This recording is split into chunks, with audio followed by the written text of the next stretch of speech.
We're taking off on a road trip to remember. From the beautiful redwoods to the stunning coast, bustling cities to charming small towns. We're trying to stimulate discovery and adventure. What a beautiful day. We're finding hidden gems for the everyday traveler. Little tiny quiet town with 500 people. And connecting with the people who make these places unforgettable. Salud. Cheers. You ready to load up? Yeah, let's do it. We've got the keys to the ultimate playground. This is Off-Road Confidential.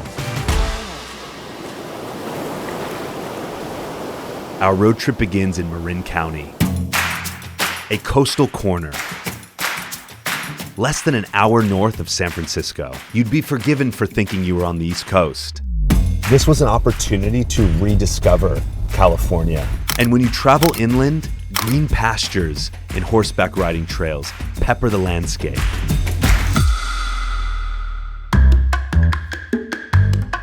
I love horseback riding. Hannah here, she's a very sassy lady. Okay. So she'll look at mud on the ground, she's like, ew, that is disgusting. Being able to connect with an animal like that, with the incredible scenery, I think this is going to be one of the highlights. You don't want no water? And this is your horse? Yeah. Oh, nice. She's spoiled. Thank you. It fits? I think it's all right. We saddled up and hit the trails. Five Brooks Ranch is one of a dozen ranches that invites travelers, young and old, to spend an hour with them to experience this. Wow. What do you think? Wow. Welcome to my office. Yeah. It's a pretty nice office. Thanks. You like what I did with the place? It's breathtaking. You can't get this anywhere else, you know? No. We got a little bit of rain up there, but then the sun popped out. You saw the beams of sunlight hitting the ocean. You've got some of the most incredible farmland that is looking over the water. You can't help but think, of course, there's great dairy that's coming from these places. That brings us to the historic town of Point Reyes Station that sits right along a nature preserve.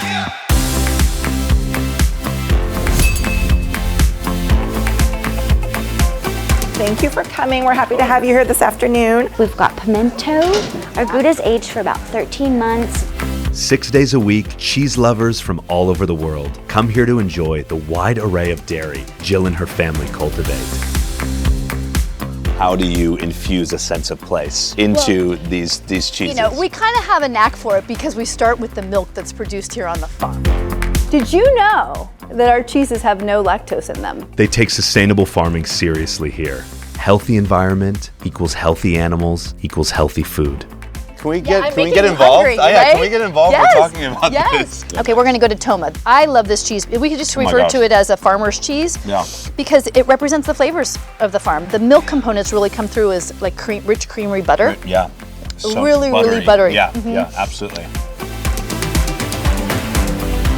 You know, whether it's for cheese or oysters or a hike in the Point Reyes National Seashore, there's so much to do and enjoy out here. That's what life's about. It's the coolest little town. There's so many reasons. I love this town. I like being close to the ocean. We're foodies, so we just go to different places. And just, again, having a change of pace and slowing things down. But I also like the nature and just like the scenery, the drive I love. There's something to look at everywhere you turn. And then when it's time to wind down, it gets even better. It's stunningly beautiful, and you see the ripples on the water and the wind, but the birds are still dancing about. And Nick's Cove is just one of a dozen cabin properties perched right over the water to rest, relax, and even enjoy an incredible meal. Should we shuck some oysters? Let's do it. Is this your first time shucking an oyster? I've done it before. I'm not a professional. Okay, so you're gonna press down on the top of the shell there, and you'll see right at that joint, get the tip of the knife in there and just wiggle a little bit until you feel it pop, but don't press too far in because you'll puncture the belly. You gave me the dull knife, right? I had to look good somehow, yeah, right? Exactly. Right? Salud. Cheers. Oh. It's on a different level. It's on a different level. Everything is on a different level here. Yeah. Here we have our famous cioppino. Oh my gosh, this looks incredible. It's so good. The county that we're in, I think it's very special and very unique. Just something truly, truly magical.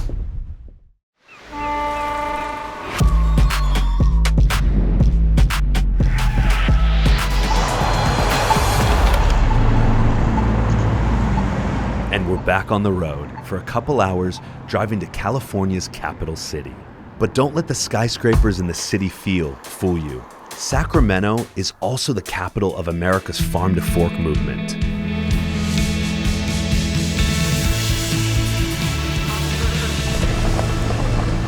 All of our plants are going in. I mean, we're in continuous planting mode now.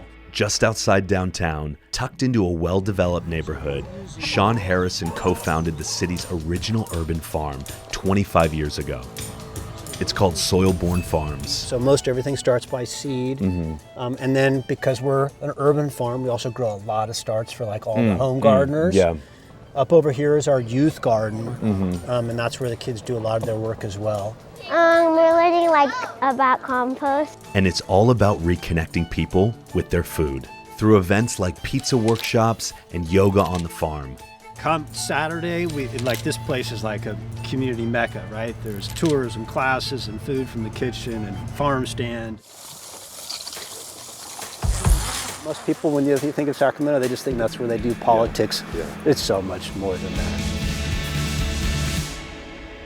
About 30 minutes away, we found a different type of world-class farm, Tsar Nikolai Caviar. Well, this is attention to detail. It's good. It's really good, for sure. We are actually growing an indigenous white sturgeon. We're about 1.5 miles away from the Casumas River, where these fish naturally inhabit. Sacramento County is the epicenter of caviar made in America. Fascinating. The 4 farms Ali Balarchi heads up supply Sacramento County and much of the country with a delicious array of its caviar supply. So today you're actually going to help me make caviar from 10-year-old sturgeon. You know, no pressure, it's only a couple $1,000. Yeah, You know, in his hand. Here, let's see how Jose did. Egg yolk, sea butter, just an unctuous kiss of the sea. Clean, delicate. So nice. Sacramento growing up into the culinary scene, we take a lot of pride in being part of that. California is not just known for its wine.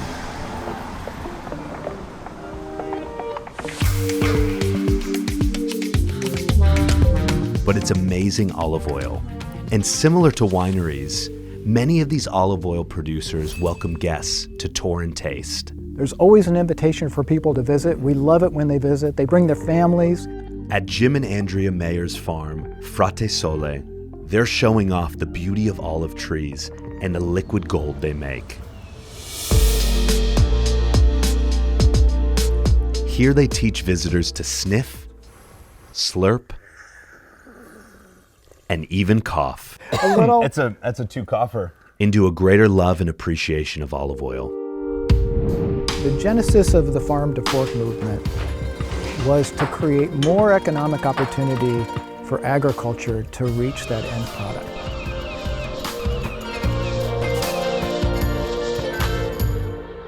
Our road trip across Northern California continues to the city by the bay. San Francisco has long been a hotspot for tourists. The Golden Gate Bridge, Fisherman's Wharf, Alcatraz.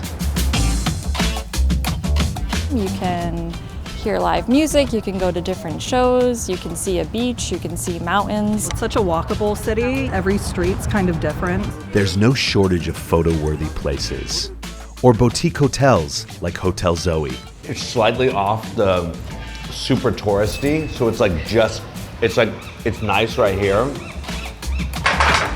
But basically, the most important thing for us is just to make the people happy. So when I see empty plates, we're doing good things. But come with us to the city's Mission District, where craftsmanship and creativity are having a moment. Let's begin with Dandelion Chocolate Factory. There's a great and long tradition of chocolate in San Francisco in the Bay Area dating back to the gold rush. The factory creates bean-to-bar chocolate with only one other ingredient, organic cane sugar. So good. Not bad. 2 ingredients. Yeah. It's pretty good. Yeah. Offering tours for all ages for just $20 and truffle and chocolate making classes. You'll feel like a kid in a candy store. I'll give it 12 out of 10. Oh my God. Everybody who comes to a chocolate factory usually comes pretty happy in the first place. You want to make some chocolate truffles? Let's do it. These are massive. This is a truffle for a family of 4. This is family style. This is family style. That's how it's done.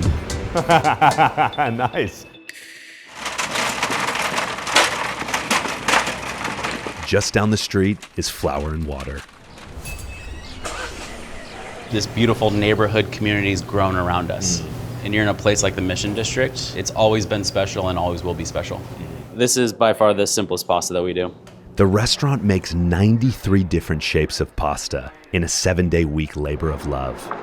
There's a decent amount of concentration needed when you first start making pasta, like any other craft. But once you get the muscle memory down, it's really just about trusting your hands. We're constantly evolving. It's what keeps Bay Area cuisine feeling like alive and of the moment.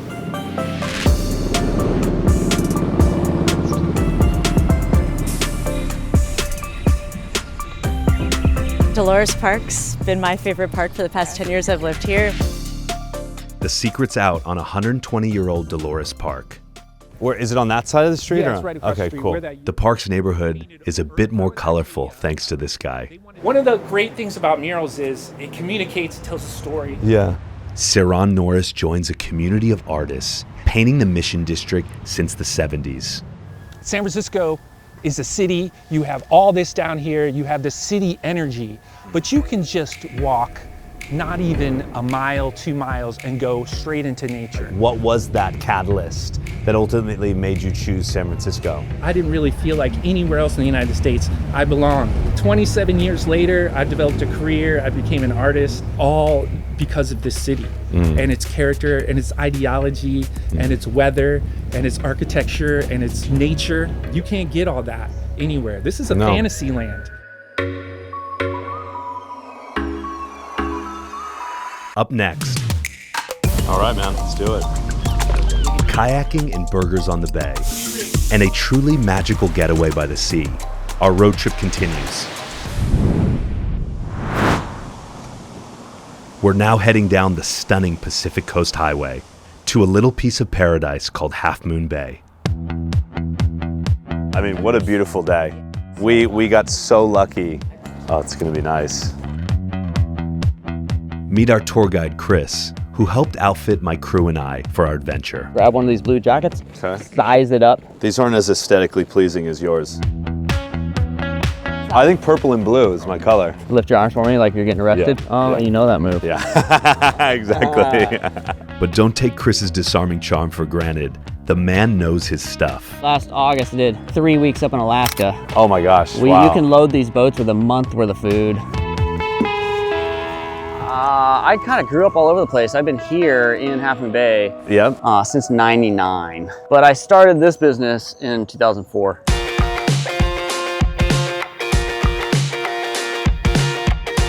These birds are loving life right now.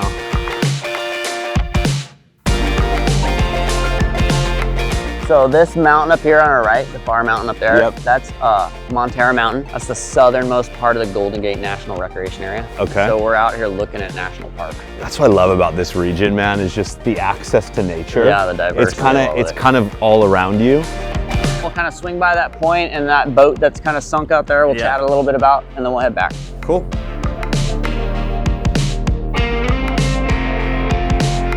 See all the night herons sticking out of the portholes? Those are all black-crowned night herons. The hunchy guy over there looks like frickin' the penguin from Batman.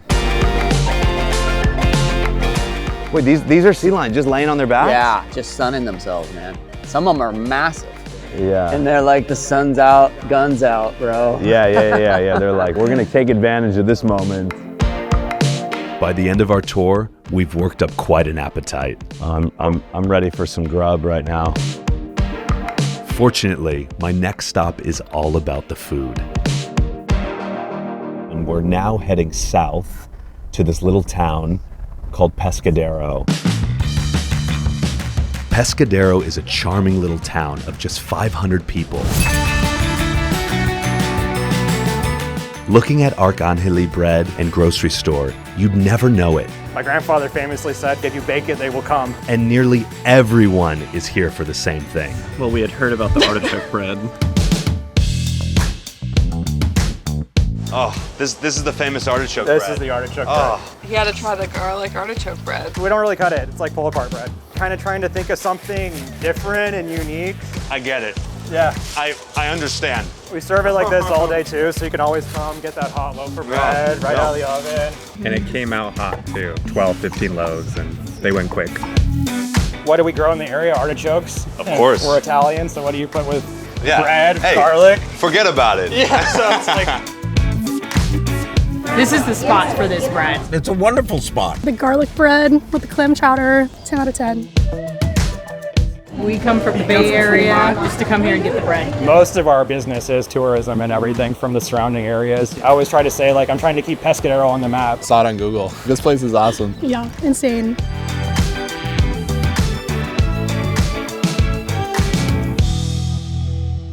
We went to the goat farm too. It's so close, it's like 2 Down the minutes. road. Yeah. I think they have like 90 something baby goats right now.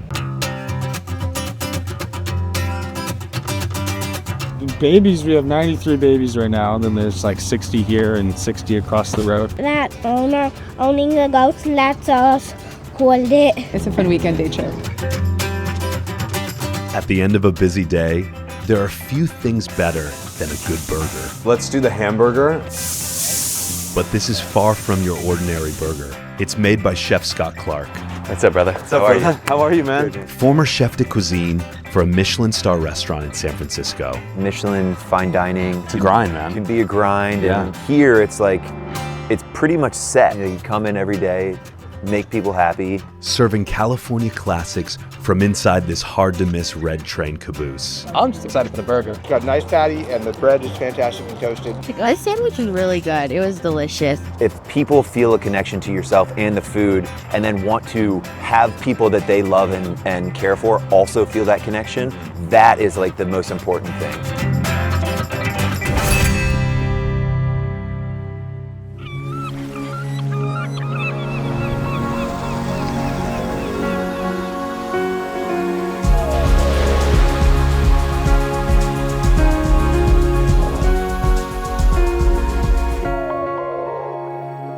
After days on the road, nothing feels better than a morning of zen. That's what it feels like at Pinnacles National Park in Monterey County. It is amazing how you can be in like a really bustling city and then just drive like an hour and a half down and then you're, you know, in the middle of a serene, quiet preserve.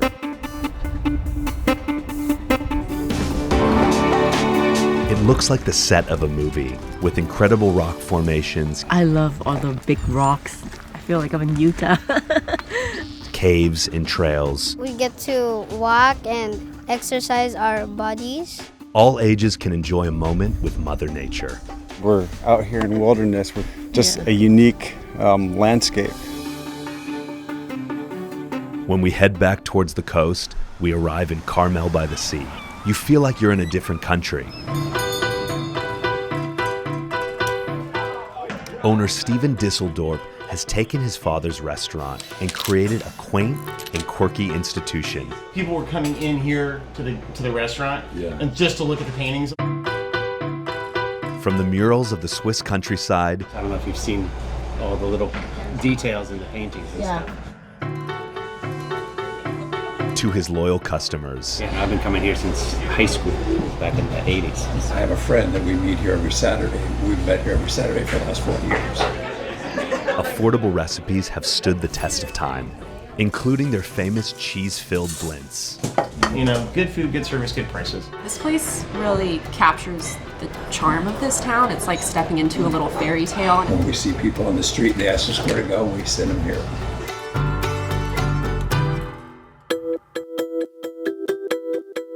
You can't do California without wine.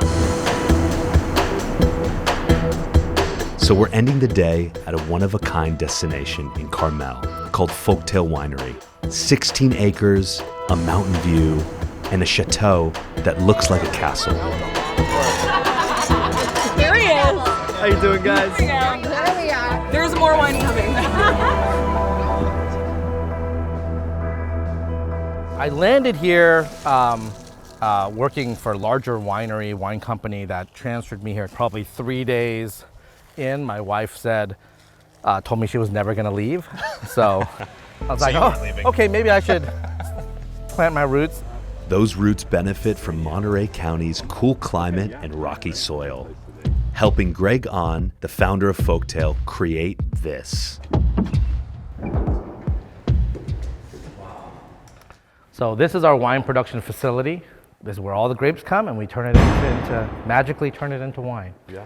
What we have in this barrel is our soul train, we call it.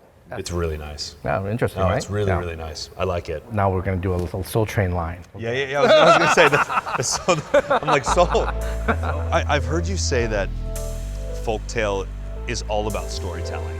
It started with this idea that we wanted to tell the story of Monterey. And then you expand that into the idea that that bottle of wine is going to be part of enhancing the story that you're telling in your own life.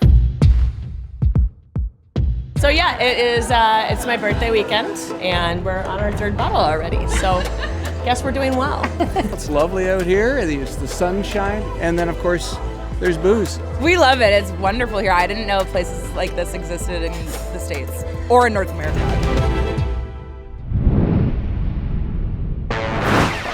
After numerous days on this epic road trip, we found one thing in common, and that's community.